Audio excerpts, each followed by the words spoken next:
Grace and peace. Welcome to Judas Roar Domestic Violence Awareness Initiative YouTube channel. I'm your host, Apostle Cheryl. Now, before we get started, I want you to check down here below the video and make sure you subscribe if you've not done so already. And then click the bell for notifications, and that way you'll receive a notice every time we upload a new video, which is typically on Sunday afternoons at 4 p.m. Central Standard Time. Also, did you know that you can share this video even as you view this video? So do feel free to go ahead and share and make sure that you comment and provide whatever insight that you can provide us as we embark on our quest. Okay? All right. Thank you for taking the time to tend to that. Now, we're about to embark on a series about conflict resolution styles. This first segment this week, we'll be talking about what is your conflict resolution style? And we're going to give an overview of conflict resolution and what it's about. But then in following weeks, we will break it down and look at particular styles and the pros and cons of each of those styles. All right. We believe that it's important that each of us understand what our go-to conflict resolution style is. We all have a go-to. We all have one that we tend to instinctively gravitate towards when we are confronted with a challenge, okay, or a conflict. And so we want to take a close look at that and understand, though, as we go through this series, that even after you identify what your go-to, your instinctive, automatic response is to conflict, that you then have the power to change it, and to decide what's most effective, what style is most effective given the conflict that you're being faced with. All right. And so let's get started. Let's look at a few definitions. Conflict, the word conflict, means to come into collision or disagreement, to be contradictory, in opposition, especially prolonged struggle or strife. Especially prolonged struggle or strife, okay? A conflict is a fight, a battle, or a struggle, and it also means to clash. So again, a conflict is to come into collision or disagreement, to be contradictory, in opposition, especially prolonged struggle or strife. A conflict is a fight, a battle, or a struggle, and it also means to clash. And so all of those words give us a very clear sensation that it involves some degree of energy, right? This is not like a passive thing and that you can just kind of roll off your back, okay? This is something that involves struggle and tension and strife. All right. So then what is resolution? Resolution is the act of determining upon an action, a course of action, a method or procedure. So when you put those together, a conflict resolution, right? Broadly speaking, is the formal or informal process that two or more parties use to find a peaceful solution, broadly speaking, a peaceful solution to their dispute. And so when you think about conflict resolution, you think about mediation, you think about, people trying to come to agreement. All right. Now, a conflict resolution style is essentially a set of behaviors, even the perspective or the posture that we assume individually to respond to a real or perceived conflict, right? So perceptions are important when you're talking about conflict resolution because our perception is what informs what we think an appropriate response is. Okay. And even if there's no basis in reality, we can't sidestep the perception. The perception that's being embraced has to be addressed. All right. The goal of constructive conflict resolution is not to determine who's right and who's wrong. Did you know that?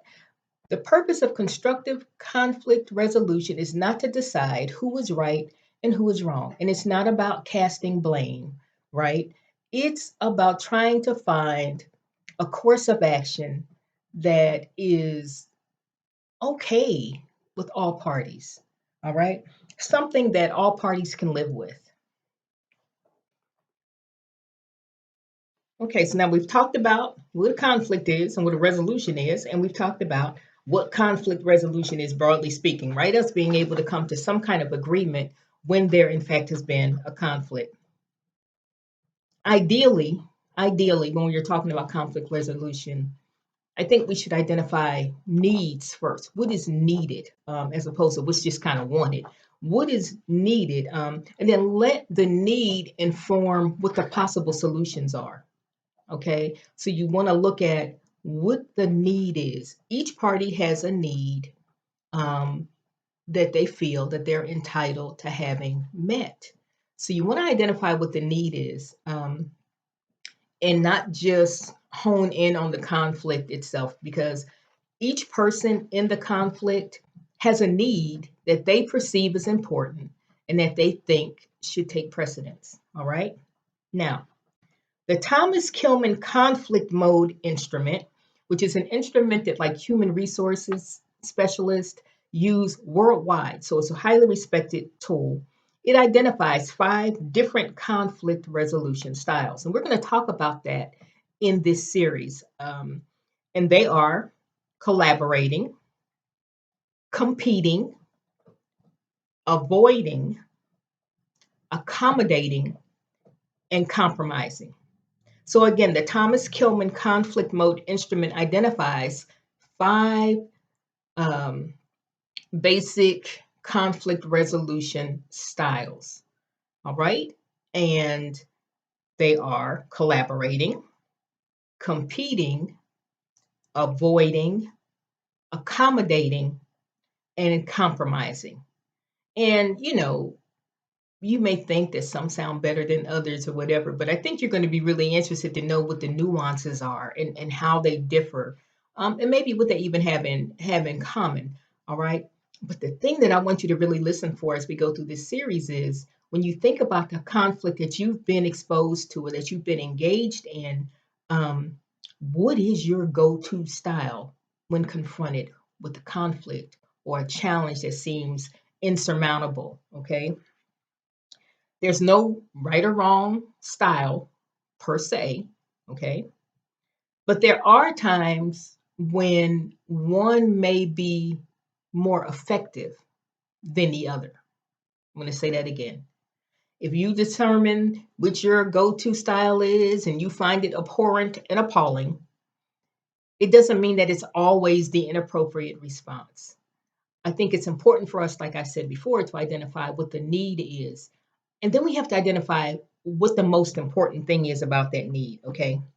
Um, just know that each one of us, myself included, have a style that we gravitate to instinctively, almost without even thinking. It's second nature when we're confronted with a challenge. And what I want you to be able to do at the end of this series is to be honest with yourself and identify what your go to conflict resolution style is. And then maybe take a look at how maybe it's been effective and how maybe sometimes it's been detrimental, and maybe undermined your whole entire goal when confronted with that conflict. Okay. So it's important to know that. And I've learned that in my own personal life. It's important to know us, right? It's important for you to know yourself and how you function and what you respond to. And so here's the good news. If you don't like what you learn about yourself, you can take steps to change it. But the first step is being able to identify it, right? And to be honest with yourself about what you see, if you like it or not. Why is this important? Because it impacts our relationships with others. So, what do I really want you to get? When we're confronted with a conflict, it's important to be able to identify number one, the outcome that we desire. What is the outcome that we desire? And then number two, why do we desire it? Do we just want it because we want it? Do we just want it because we think we have a right to have it? Why do we really want it? And then what is the most important thing? Number three, what is the most important thing about what we desire? All right. Everything can't be the most important thing. Everything can't be the most important thing. What is the most important thing? So, number one, identify the outcome that we desire. And then number two, why do we really desire it? Do we have a good reason for desiring it? Okay, we're being difficult, or do we have a real legitimate reason for why we desire it? What is the most important thing about what we desire? Okay, if you can't have everything you want, what's the most important thing? And beloved, everything can't be the most important thing. Okay, the process that's chosen to address the conflict is as important as the conflict itself. The process that's chosen to address the conflict must be fair to all parties. What do I mean by that? Okay, let's say you have two best friends and they're having a disagreement, and you want to get a third friend involved to help smooth things out, to help resolve the conflict. The third person that's introduced should not be someone who is biased in favor of one or the other friend, because that's not fair. That's not fair. Okay. And so it should be a disinterested third party who has a reputation for being objective and being truthful and being honest and doesn't have a dog in the fight. Okay. So the process chosen can't be a setup. The process chosen can't be wrought with manipulation and subterfuge. Okay. Because gaining what we want or what we think we want at the complete and total expense of someone else without a really good reason continues the conflict, and it undermines any opportunity to resolve it. Okay. So you have to be able to identify what's the most important thing. And it's also important that you are able to identify maybe what's not so important. Okay. What can wait until later? All right. An effective process, an effective conflict resolution process allows the parties to communicate and work through their perceptions or realities that have them in conflict. Okay. Um, and it's important to be able to respect that a separate individual may very well have a different perspective, and it may seem completely ludicrous to you. It may seem completely absurd and ludicrous to me, but it's their perception. And until the perception is addressed, you're kind of at a stalemate and you get stuck. Okay. And that, again, undermines any chance of really resolving the conflict. Okay. If you can identify, and if you have the courage to tell the truth, okay, your go to conflict resolution style. Here's the amazing thing. Then you can be intentional. You can be intentional about um, how to soften it, how to mediate it, how to apply it, to what extent to apply it um, in situations that you are confronted with. And so, in our next few series of videos about what is your conflict resolution style, we're going to be looking at collaborating and competing as two conflict resolution styles that have been identified, um, and what the pros and cons are of each of those. Okay. And then in following weeks, we'll address the others. So join us next week. All right. Stay tuned. Make sure you share the video.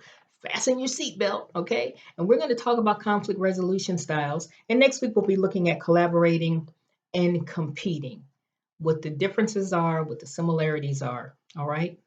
This is Apostle Cheryl with Judah's Roar Domestic Violence Awareness Initiative. It is my prayer that this video has been helpful to you. Don't forget to share, subscribe, comment, like, give us a thumbs up, and you be safe out there. Blessings to you.